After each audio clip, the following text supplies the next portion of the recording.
motion, or did they think they were just bad plays to call? Yeah. We'll find out pretty quickly here if they feel like they had something going, but they just need to do it a little bit better or not. We'll find out. And on 2nd and 10 now. They come out 5 wide. 3 of them to the right side. Throwing is Bridgewater. On the catch, it's Jarius Wright. And all the way down to the 29. A big play there for Minnesota. 45 yards.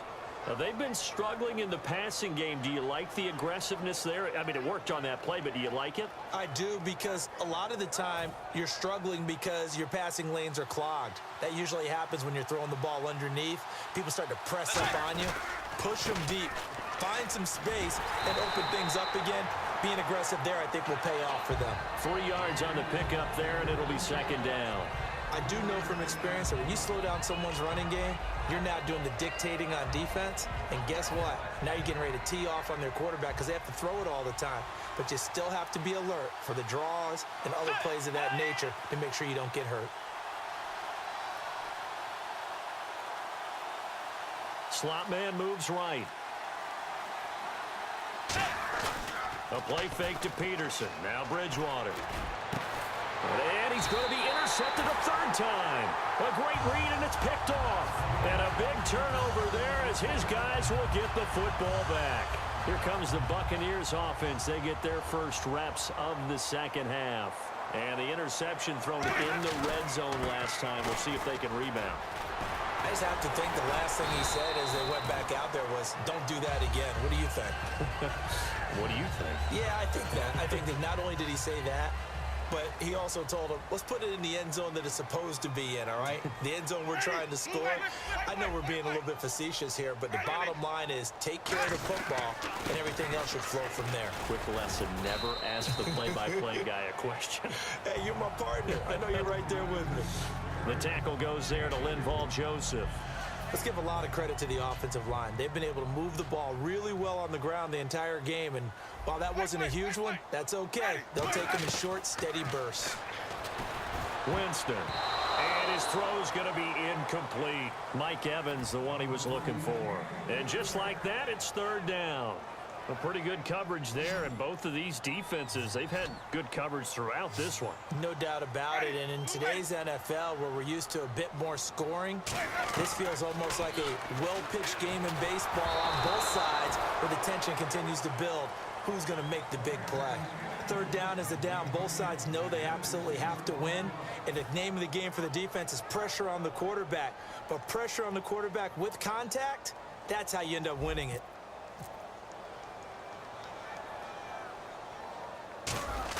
And how about this, a fake? But he will not make the 1st down marker. That'll be a turnover on downs. The Vikings offense now heading out to take over. And with 3 interceptions thrown already, we'll see. Do they rely more on the ground game here?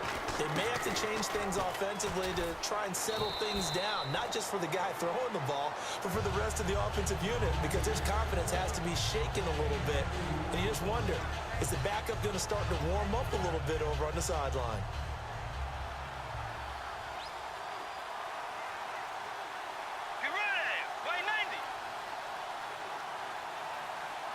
Diggs going in motion right.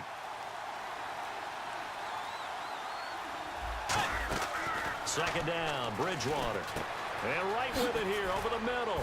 And brought down, but not before they're inside the 25. It's a gain of 11 yards that time, and it produces a new set of downs. When you see zone defense and you know you've got a drag route on as your primary call, you've got to be really careful as a passer about how far you let your guy go, because he might wander into some tough coverage. Bridgewater gives to his tailback, Peterson. No gain on the play there, 2nd down. But at least he was able to break that initial contact, or it could have been a loss. Yeah, give credit to the defensive player, though. What did he do? Made him slow down, slow up his feet, and allowed the rest of the guys to get there to finish him off. They come up in an offset eye. On 2nd down, Peterson. And he'll at least get him inside the red zone here, down to about the 19. Only a gain of a couple there. That leaves them needing about 7 here on 3rd down. Gerald McCoy is always going to be linked with Ndamukong Suh. They came into the NFL in the same draft class. There was a lot of debate about who was going to be the better defensive tackle. They just do it two different ways. McCoy, more movement, more elusiveness. That allowed him to make the play there for a short gain. On third down, Bridgewater. Now they set up the screen. That's complete. And he'll go out of bounds in the red zone just inside the 20. It'll be a 3-yard gain, and that's going to make it fourth down. They dialed up the screen pass on third down, and for a second it looked like it was all going to come together, and they had a chance to pick up a first down, but the defense got there and finished it off.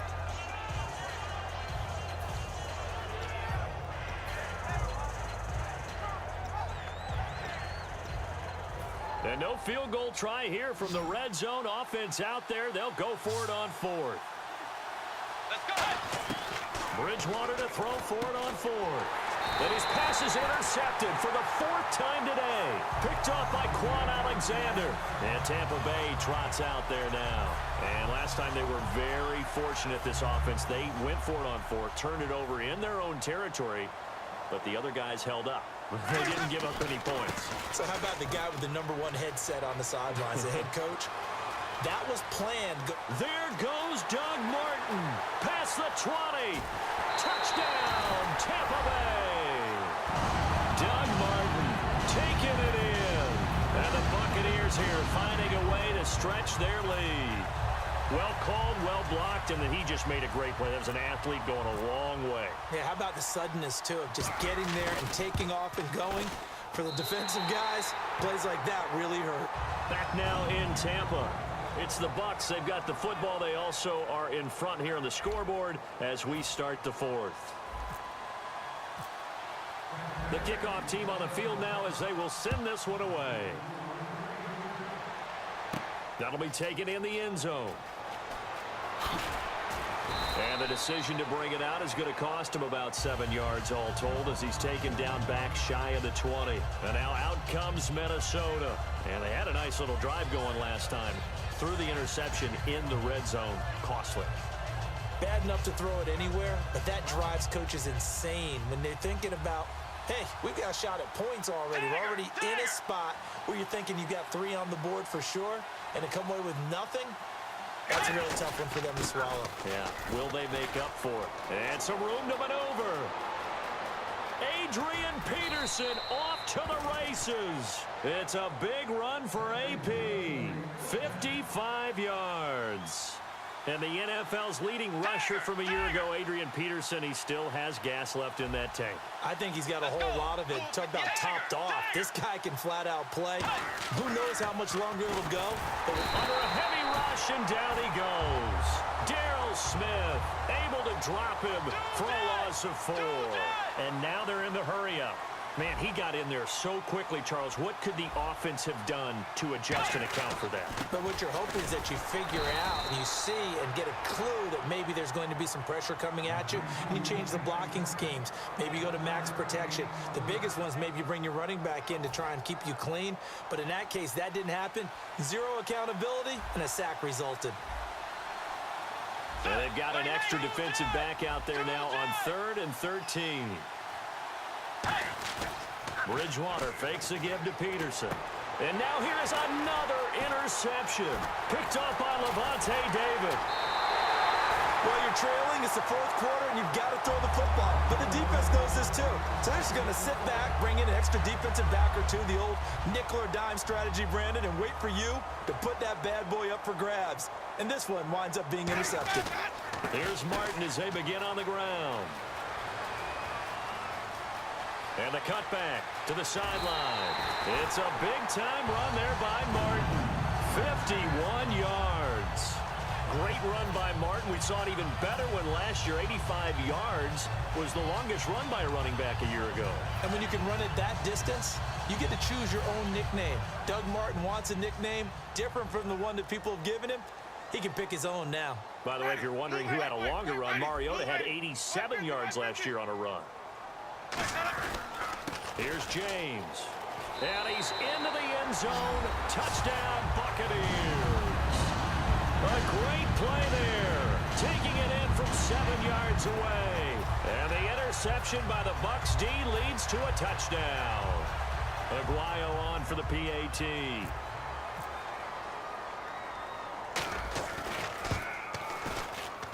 And that one pushes the lead up to an even 20. The kickoff unit is out on the field, and they will send this one away. That's fielded in the end zone. And he'll get it up to about the 26-yard line, just across the 25. And now out comes Minnesota. Looked like they had something going last drive. Then the interception happened. Will they recover? The memory they need to keep with them is that they did have something going. They were moving the ball on offense, had a nice sequence going. Don't worry about the other part. You can't get that back. Let's go back to what you were doing well before. I thought you were going to say they need to have no memory, but remember the good part and forget the bad. I like that even better. In recent years, the slot receivers really gained stature in the NFL because they could do so many things. Yes, they can line up wide like your normal wide receiver, but to have that kind of courage and toughness to run routes in the middle of the field and become dependable targets for their quarterbacks and move the sticks, those guys are worth their weight in gold. And he's unable to grab it. Thought he might have had position, couldn't hold on, third down.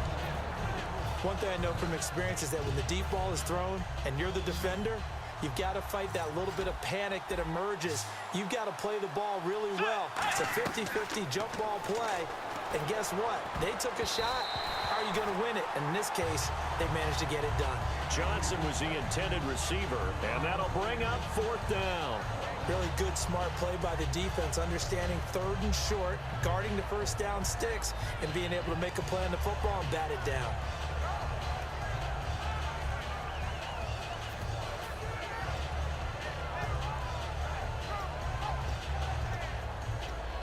Their already slim hopes are going to ride on this one. They'll go on fourth down. They come out 5 wide, 3 of them to the right side.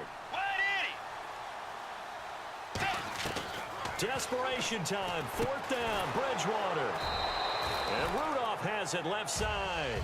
The Vikings unable to convert here on fourth. And the Bucs are going to take over with excellent field position to boot.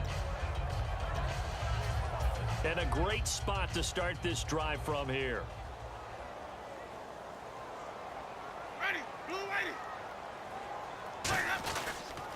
Now they'll run it on the toss. And this play will be blown up. He'll lose yardage back at the 38. A loss of a full 3 yards, and now it's second down. Second down, offense behind the sticks here. 2nd and 13. They come out here in the I. Play clock winding down. Now a handoff here to his running back. And some room to work. Touchdown, Tampa Bay. A great effort there. With now 2 fourth-quarter touchdowns. And the Bucs are going to add on to their lead.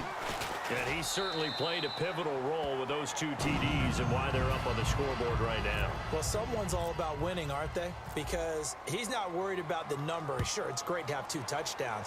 But the bottom line is what he's doing is contributing to their lead. He wants to continue to do so. And now out comes Minnesota. And last time, went for it on fourth, didn't get it. We'll see if they can pick themselves up off the mat and do better this go-around. Sometimes I have this vision of coaches writing notes to themselves before a game. And sometimes that note says, be aggressive, stay aggressive. Maybe that's what we saw in the last possession. Yeah, they were very aggressive. This time, will it result in points? We'll find out. Let's go. Here's Peterson as they begin on the ground. 2 yards on the pickup there. It'll be 2nd and 8. That's a good play by the guys on the defensive side of the ball. Held them to a gain of 2. And that changes the playbook a little bit now for the guy calling plays. 2nd and 8.